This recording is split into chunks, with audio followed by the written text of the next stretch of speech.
Good night. Ranjit Singh Hindi Sansar channel में आपका स्वागत है।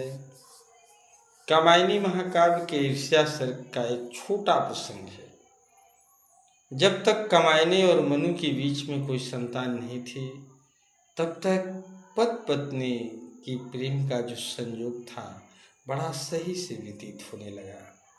ईर्ष्या की मानसिकता तब बढ़ती है अब कामायनी के संतान मानव के उत्पन्न हो जाने से मनु के प्यार का वक्त कम मिलता था। इसलिए मनु पर्वत की गुफा छोड़कर दिन भर मृगया और व्यापार करते थे। श्रद्धा की अब यह निशा फैलाती निष्फल अंधकार, सो उसके हृदय का जो स्वाधिकार था और अंधकार में बदलने लगा। धीरे धीरे जीवन की मायूसी खामोशी में बदलने लगी और चारों तरफ वातावरण नीरस हो चुका था। पश्चिम की रागमयी संध्या काली है हो चली, किंतु पश्चिम में सूर्यास्त हो रहा है। लालिमा धीरे धीरे कालिमा में बदल रही है। मनु शिकार में ही है।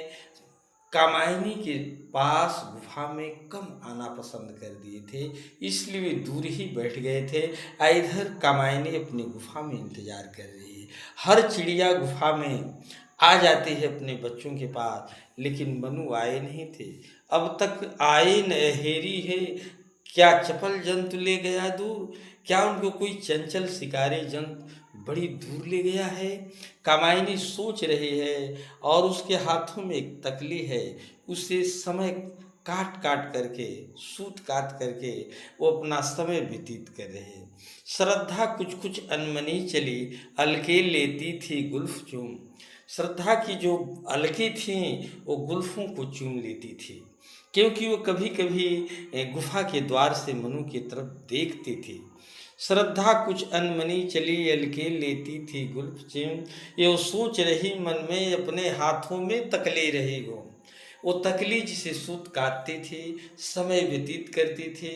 और गुफा के अंदर एक राजकुमारी कामायनी पति के कम प्रेम स्नेह देने से उसका एक हिस्सा प्रेम तो मानव के पुत्र में बन गया था। इसलिए श्रद्धा के जीवन का जो रात थी निष्फल निराश अंधकार में बदलती जा रही थी।